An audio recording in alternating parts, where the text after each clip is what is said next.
Hello, I'm State Representative Margaret Ruhl from the 90th House District. Welcome to Ohio in Focus.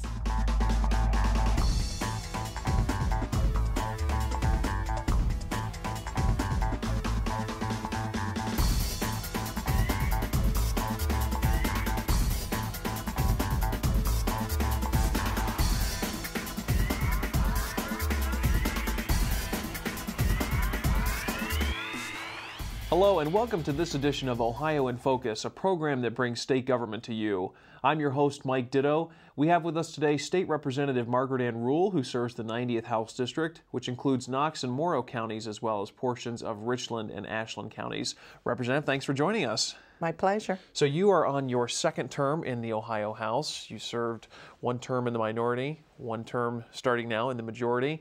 What's your experience been like over the last 3 or so years?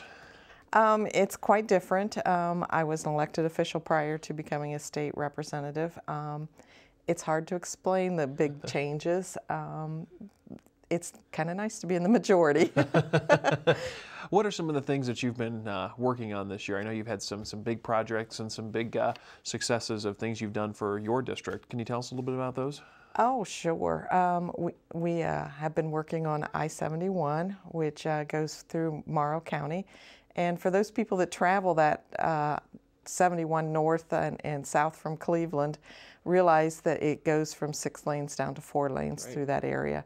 It's become quite a problem and a bottleneck, and I have been working with ODOT. Started in the last General Assembly when there was an article that said they were not going to do that project. And I talked with the State Highway Patrol. They confirmed that there's many accidents that happen through that section where it goes down to from 6 lanes down to 4. So working with ODOT, I would like to say that we've been successful in getting that project moving. Good. They are going to do it in 3 phases. The first phase has already started. In 2011, they started the I guess it's environmental research that they've been doing. Sure. And they have got that completed. The first phase is going to start construction this spring in 2012.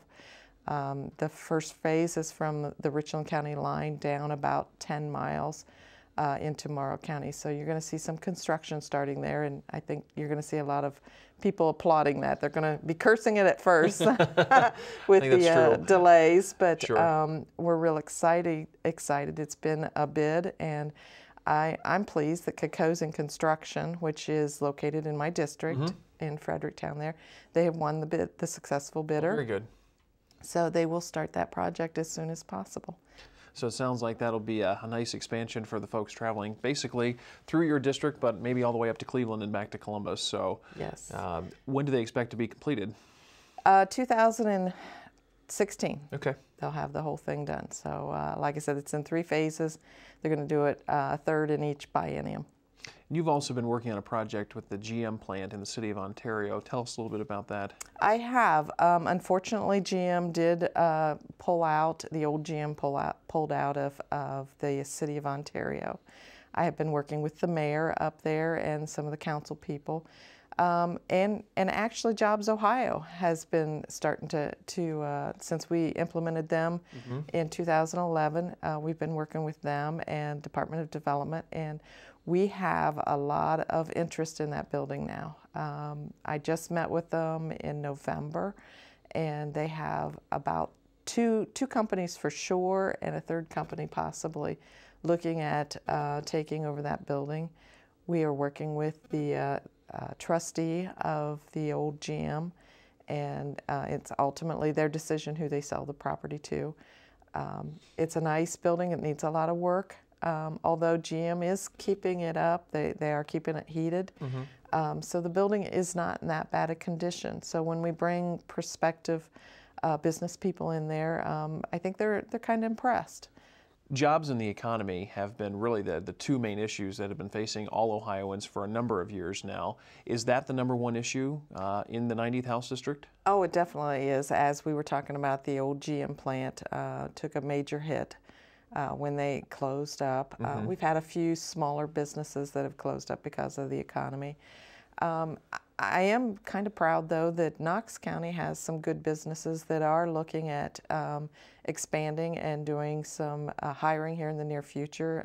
Some of them are hiring right now.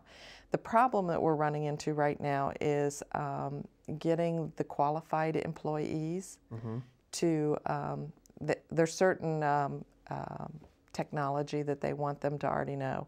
And we need to work, those companies need to work with our education so that we can get people educated to the likings of our factories. A couple of our factories happen to be Ariel Corporation and Rolls-Royce. They both are doing very well in Knox County.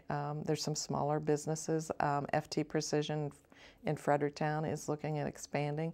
They have some stumbling blocks that we need to work on, and hopefully I can be that conduit and help them get what they need. Earlier in 2011, we had House Bill 1, Jobs Ohio, the first bill out of the House that you supported, and also the state budget, which was a big undertaking for this legislature. Tell us sort of your thoughts on one or both of those bills and what it was like working on either of them. Well, Jobs Ohio came up pretty quickly, which we needed to get moving on that. The governor had mentioned that, that was one of his priorities, was to get people working, get people interested in Ohio. And I feel that that was a very good bill. Those people that are working with that have been very supportive of my district, and like I mentioned, in the GM plant, working with us on that. And we have a few smaller companies that are working with in Morrow County, trying to get some businesses in there. They've been working very hard with them and communicating with different companies across the nation. So we have some interested people in my district. We're excited about it, upbeat about it. In the budget, we did put some money in so that Jobs Ohio has some money to work with. That's very important. Sure. Another one of the bills that you were working on this year dealt with the performance audits of state agencies. Why were you supportive of that bill? As a former county auditor, I know how important it is to have those kind of audits. I think that there are some wastes out there that we should be working on.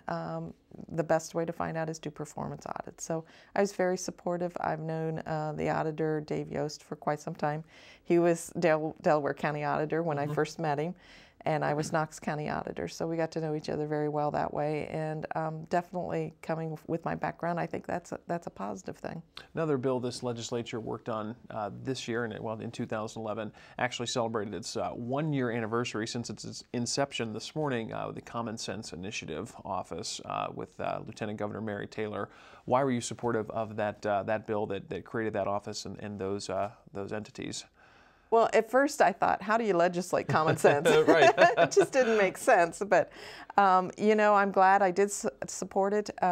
We've had several instances where, different departments like the EPA has come down hard on a couple of my small businesses.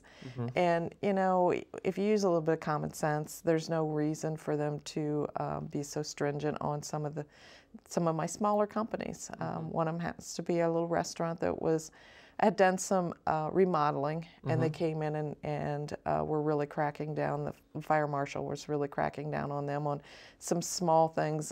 They had an oven in there that didn't meet state standards, but it was grandfathered in when they built or bought the building or the business.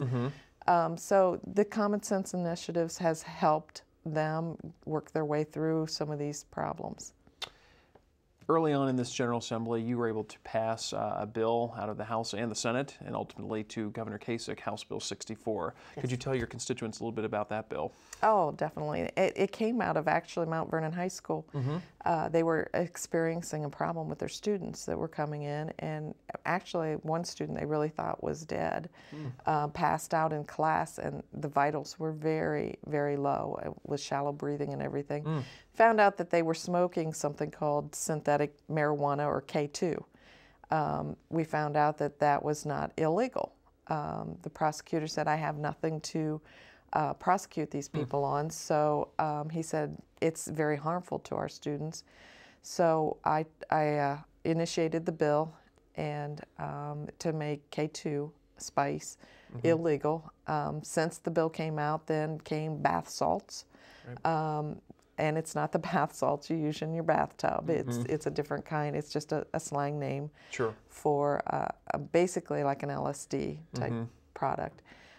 So we worked with the Attorney General's office, and we did an amendment to that bill, and we amended it to make it any analog chemicals too. Basically what that means, I talked to Mansfield Police Department once my bill came out. They said, by the way, K4's out there. So your bill's not going to be any, it's not going to be any good for us. So we added the analog chemicals in there, drugs, and with that, hopefully we can protect our students and make it a little safer out there. I was on the radio station also talking, and I found out that some employees were doing the K2 because it's like marijuana, and when they tested it, the drug test, it came back negative. So they found a way around using drugs and, endangering their other employees. So I feel very, very strongly about that bill, and I'm glad that Governor Kasich did sign it, and it is effective October 15th. It became law. Congratulations on that. Sounds like the ultimate goal of protecting the folks in your district and throughout the state hopefully will come to fruition through that bill. Yes. What committees do you serve on as state representative? Well, I serve on the Agricultural and Natural Resources, which I was raised on a farm, so that fit me very well. And my last committee that I'm on is Financial Institutions, Housing and Urban Development.